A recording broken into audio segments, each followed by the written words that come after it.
Hello everybody, Darcy, Marler here. So in this week's video, we're going to talk about the difference between horizontal and vertical construction and their associated costs when you're actually doing work on site.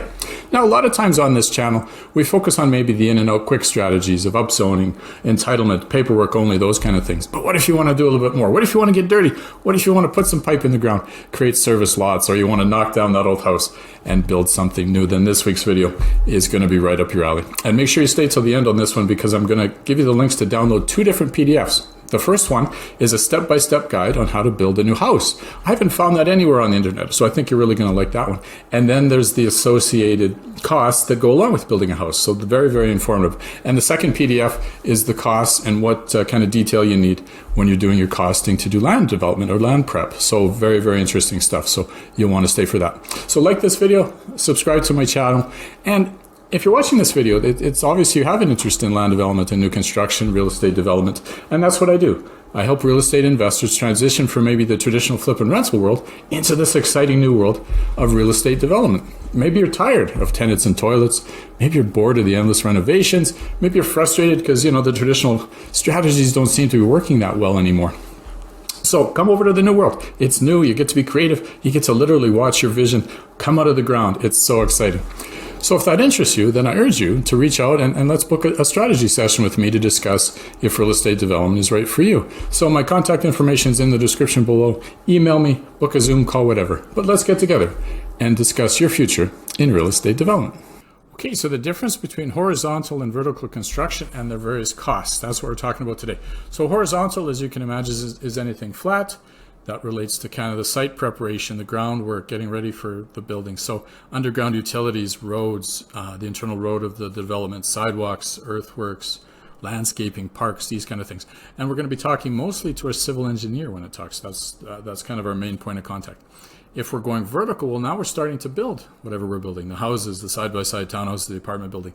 In my world, we talk mostly about residential, but this would apply just the same to industrial or commercial. So these are the costs of the actual construction of the building. And our main point of contact is in this world is basically the architects or structural engineer. We want to make sure the buildings don't fall down. Remember, at the end, I'm going to give you the links to download two PDFs. The first is a step-by-step guide on actually how to build a new house and what you need to worry about for costs on that. And then the second PDF is what you need to worry about for costs if we're doing the horizontal or the actual land prep.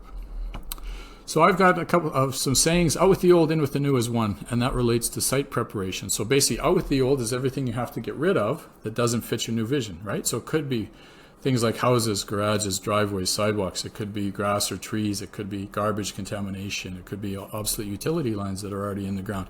Anything that doesn't fit the new vision, basically we're going to get this site back to neutral. So some examples. So here's the way it is now. This is one of my jobs. The last owner left me with a big garbage pile that I had to clean up. Let's say this is the site you bought. It got two houses on it. Well, obviously I got to take the houses down, driveways, sidewalks. Maybe I keep the trees, maybe I don't. There's a Winnebago in the back. Hopefully that drives. If not, I got to tow that out of there, fencing, and whatever is just doesn't belong in your new vision. In with the new, okay, now what do I need to put in to that site so that it gets ready for a builder to do something? So basically we're talking about grading or contouring land. And then we put in utilities from the deepest first, so the deep and wet first, then shallow and dry. I'll describe those in a couple of minutes. Putting in the curb and gutters and sidewalks, the internal road, and then some landscaping. So that's what we're going to see some pictures on next. So stripping and grading. Stripping basically means we're taking off the top layer of vegetation. Grading means we're moving the dirt around. Basically, maybe I'm too high in this part of the site, I'm too low here, so I'm going to get my earth movers in to move the dirt from one part of the ground to the other. That's stripping and grading. So you can actually see us start to do the work here. Here we're doing more. So this is really cool, these earth movers. Your 5-year-old self will really enjoy this, digging with your Tonka toys back in the sandbox. And your today-year-old self will think this is a pretty cool day as well. I got to drive in those, so that's pretty cool. Contouring, okay, this site in particular was very high. It's about 100 feet higher in one part than it was at the bottom, right? So we really had to focus a lot on the engineering of where the rain was going to go. And that's what the contouring is all about. We're getting the roads kind of where they're going to be and some berms and any of that kind of stuff. Maybe you need retaining walls in if you've got a change of height, a drastic change of height. You can see the change of height there. Eventually, you're getting utility lines put in, so we're going to dig some trenches. Now, in the northern United States and into Canada, it gets cold, right? So there's frost and water freezes. So anything that has water, your potable lines coming into the house, your sanitary sewer coming out, your storm lines, they have to be down at least 6 to 7 feet, depending on where you are, and that's why the trench is so deep there. Shallow and dry, that refers to utilities that don't care if it gets cold, right? So that's your electricity, your natural gas, anything to do with telephony, cable, fiber optics, that kind of stuff. You just want to be down deep enough so that if somebody comes along and rototills their garden, you're not digging that stuff up. So a couple feet down, typically. Some more pictures there. Then you get to where you're actually putting in the curbs and gutters, your sidewalks, any of the concrete stuff. And then eventually you get to put in the asphalt internal road. So this is a cool day too, psychologically, because now you can see the end of the horizontal or land prep work. It's within sight now. Now we get into parks. There's the before and after, so that's looking pretty good. You can see I also had to put in some retaining walls there too, made of brick or stone. Swales or anything, that's where half pipes, where the water runs, so that can be grass or maybe concrete. Those are concrete swales. Maybe I got to put some fencing in. So all this will be part of the horizontal world. Things not to forget about when you're doing site prep: temporary power, fencing, porta potties, maybe some temporary rain control. Maybe, I've got my site, when it rains, it's all dirt. Well, now if it rains, it's going to put mud into my neighbors. Everybody's going to be ticked off. So maybe I have to build some berms and that kind of stuff. There's an example of a temporary service. This is how we get power to the site before we get permanent power in. So this is for the trade, so they can hook up and recharge their site. Okay, so now we're done the horizontal. Now we're going to get into vertical. These are some of the things we have to deal with when we're actually building a building. So the surveying and excavation. Maybe we've got basements, or maybe we're just slab on grades. Utility lines, the rough in of utilities on the inside, primer, paint, doors, flooring, all this kind of stuff. And remember, at the end, the PDF downloads will actually have the detailed list of what you need to think about when you're doing that.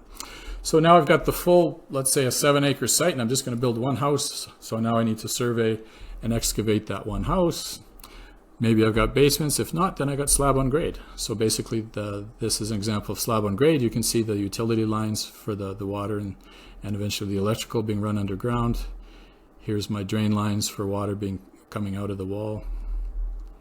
And this is an example of some side-by-side townhouses getting built on just slab on grade. So there's no basements here. Now let's say I'm in a part of North America where I need basements. So I got to dig a big deep hole here. Then for the basement walls, I need to put them on something called footings. So that's basically concrete. Once the footings are in, now I can form with wood. I can form the walls and then pour the concrete in between the wooden forms. When it's cured, the forms come off, and that's what the basement looks like. Then I put basement posts and beams, and what's going to sit on top of the posts and beams is the floor joist. From this point on, whether you're slab on grade or whether you're basement, it's all the same hereafter. In this example, you can build walls with different things: wooden framing. You can do steel studs. You can do masonry bricks, whatever. We're just going to kind of assume wood here. In the basement as well, in a basement situation, I'm going to have to put in the drain pipes and that kind of stuff. I need meters on the walls. Here I've got my walls built, my exterior walls and my roof on, and then you can see the actual plywood on top of that. So now once that's done, the windows and doors are in. That's what's called lockup. So basically, rain can't get in and intruders can't get in either. So that's called lockup. Once that's done, now I can start to frame on the inside, my interior walls. Once the walls are in, I can start to do what's called rough in, and that's where I put in the utility, electrical, HVAC, and plumbing. There you can see the tin for the heating and some electrical. Here's some plumbing lines going in. That has to go in now while I still have access to these kind of cavities. Once that's all in and inspected, then I can start to put in the insulation and poly that I need to. Eventually I start to do my drywall, tape and mud. Once that's done, I can put primer and paint the walls. I can actually put primer and start to work on my doors, my baseboard and casing, shelving, any of that kind of stuff. Then I put in my cabinetry, flooring, and then after that, now I'm at the final home run, the home stretch. I can put in my countertops.